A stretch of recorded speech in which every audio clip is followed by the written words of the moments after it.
Bonjour à tous les passionnés de cinéma, je suis enchantée de vous retrouver sur ma chaîne CinéVibe, où je partage avec vous les dernières actualités sur les films à venir et ceux déjà sortis. Pensez à vous abonner pour ne rien manquer des nombreux contenus captivants à venir. C'est Bonjour à parti! tous. Dans cette vidéo, je vous emmenais avec moi en voyage au pied de l'Himalaya, un endroit magique où la nature se dévoilait dans toute sa splendeur. Je vais partager avec vous mes découvertes, mes rencontres et les paysages à couper le souffle que j'ai eu la chance d'explorer. Préparez-vous à vivre une aventure unique, pleine de surprises et d'émotions. Alors, mettez vos tonnes et suivez-moi dans cette escapade inoubliable. Le pacte date de sortie, 13 novembre 2024 durée, 1h33 à participe, Angoulême 2024 site officiel un regard tendre sur la différence. Et sans concession sur le rôle de mère. Pauline, en cours de séparation, est mère d'un petit garçon autiste, Andrea, 6 ans et demi, en dernière année de maternelle. Entre l'emploi du temps lié à son travail et la garde alternée, malgré les outils qu'on a mis à sa disposition et la présence d'une aide, Pauline commence à se décourager.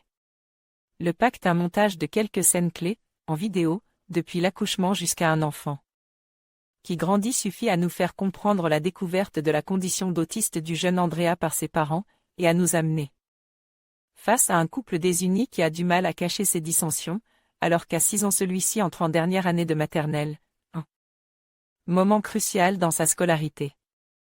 Tir du One Woman Show éponyme de Marie-Odile Weiss, qui joue ici la directrice de la maternelle, auquel ont été ajoutés bon nombre d'éléments, en tango au pied de l'Himalaya, se concentre sur la fatigue grandissante d'une mère, face à la condition de son enfant, qui règle finalement toute son existence.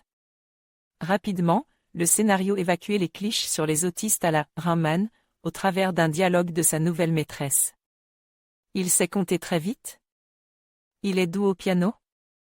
Pour mieux se concentrer sur l'enfance d'un petit garçon en apparence absent, aussi agite que peu concentre, tout en étant capable de soudaines réactions pertinentes. Véritable plaidoyer pour l'inclusion, le film est avant tout le portrait d'une mère, devenant soudainement seule, et pourtant accompagnée dans la gestion de son enfant.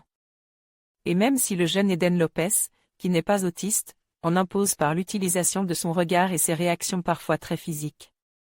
C'est une nouvelle fois Audrey Lamy qui tire son épingle du jeu, en s'avérant aussi touchante dans ses moments de découragement, dont l'un dans un groupe de soutien, permet de mieux saisir le titre, que dans sa manière de tenir tête avec colère à une maîtresse qui ne semble pas saisir l'enjeu d'autonomie future ou d'affronter un père qui s'est toujours intéressé plus à ses chats qu'aux autres. Pédagogique et efficace, cette comédie dramatique à la trame certes un peu convenue, a le mérite de poser les difficultés pour une mère d'élever un enfant différent et l'espoir mis en une impossible inclusion de celui-ci dans la société, tout en parvenant à maintenir un équilibre entre drame intime et comédie. Olivier Bachelard envoyait un message au rédacteur: votre note, votre pseudo, votre commentaire. En conclusion, notre voyage en tango au pied de l'Himalaya nous a permis de découvrir non seulement la beauté époustouflante de cette région, mais aussi la richesse de sa culture et la chaleur de ses habitants. Bien que l'idée de parcourir ces paysages majestueux en tome puisse sembler audacieuse, elle nous rappelle que l'aventure se trouve souvent dans les choix les plus inattendus. Nous espérons que cette exploration vous a inspiré à sortir de votre zone de confort et à embrasser l'inconnu. Merci de nous avoir accompagnés dans cette aventure unique. À bientôt pour de nouvelles découvertes.